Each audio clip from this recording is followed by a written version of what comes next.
নমস্কার বন্ধুরা, তন্হির পাকশালাতে সবাইকে স্বাগত।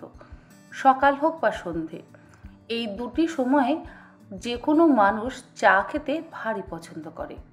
চা বানানো যে খুব একটা কঠিন কাজ তা কিন্তু একেবারেই নয়। তবে আজকে একটু অন্যরকম চায়ের রেসিপি শেয়ার করছি। প্রথমেই চায়ের পাত্রের মধ্যে নিয়ে নিলাম 2 টেবিল চামচ পরিমাণে চিনি। গ্যাসের ফ্লেমটাকে জ্বালিয়ে দিয়ে চিনিটাকে লাল হতে দেবো, অর্থাৎ ক্যারামেল করে নেব। হাই ফ্লেমে কিন্তু চিনিটাকে ক্যারামেল করতে হবে। মিনিট 2-3 সময় লাগবে। হাই ফ্লেমে 2-3 মিনিট পরেই দেখবেন ধীরে ধীরে চিনি লাল হতে শুরু করছে। আর এতে একেবারেই ভয় পাবেন না যে চিনি লাল হয়ে গেলে চা তেতো হয়ে যাবে। এতে সুন্দর একটা রং হবে আর খুব সুন্দর একটা ফ্লেভার হবে। 3 মিনিট পর চিনিটা ক্যারামেলাইজড হয়ে গিয়ে খুব সুন্দর একটা লালচে রং ধরেছে। এরপরে এর মধ্যে দিয়ে দেবো 1.5 কাপ পরিমাণে জল। এর আগে আমি একটা ক্যারামেল টি রেসিপি আপনার সঙ্গে শেয়ার করেছিলাম, সেখানে একটু অন্যরকমভাবে দেখিয়েছিলাম। সেখানে চা পাতাটাও কিন্তু এর সঙ্গে ভেজে নিয়েছিলাম, মানে চিনিটা ক্যারামেল করে নেওয়ার পর তারপরে তার মধ্যে চা পাতাটা দিয়ে। এক্ষেত্রে একটু অন্যরকম। 1.5 কাপ জল দেওয়ার পর গ্যাসের ফ্লেমটাকে হাইতে রেখে চায়ের জলটাকে ফুটিয়ে নেব। এরপরে এর মধ্যে ব্যবহার করব চা পাতা। 1.5 টেবিল চামচ পরিমাণে সিটিসি চায়ের পাতা আমি জলের মধ্যে ব্যবহার করছি। গ্যাসের ফ্লেমটাকে হাইতে করে দিয়ে জলটাকে ফুটিয়ে নেব। তবে তার আগে আমি এর মধ্যে দিয়ে দিলাম 5টা থেতো করে নেওয়া ছোটো এলাচ। ছোটো এলাচ আর চা পাতা একসাথে ফুটলে খুব সুন্দর একটা ফ্লেভার আসবে। এর মধ্যে কিন্তু আর কোনো রকম মশলার ব্যবহার করব না।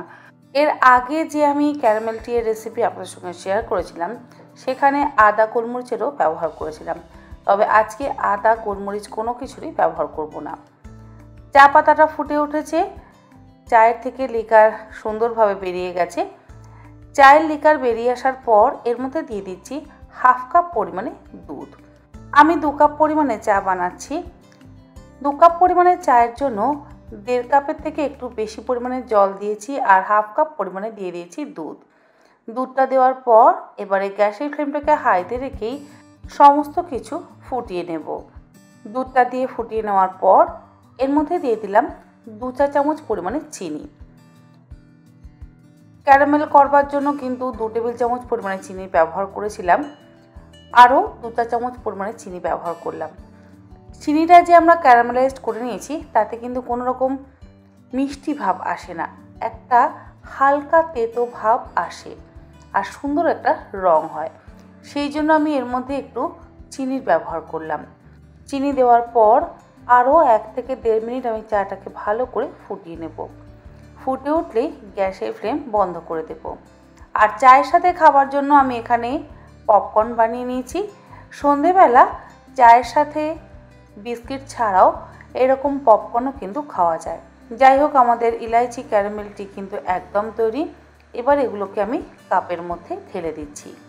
আশা করি আমার আজকের এই ছোটো এলাচের ফ্লেভারযুক্ত ক্যারামেল টি রেসিপি আপনাদের ভালো লাগলে যারা বিভিন্ন রকম ফ্লেভারের চা খেতে পছন্দ করেন তারা কিন্তু অবশ্যই বানিয়ে নিতে পারেন।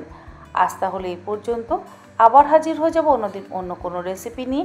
ভালো থাকবেন, সুস্থ থাকবেন, ধন্যবাদ।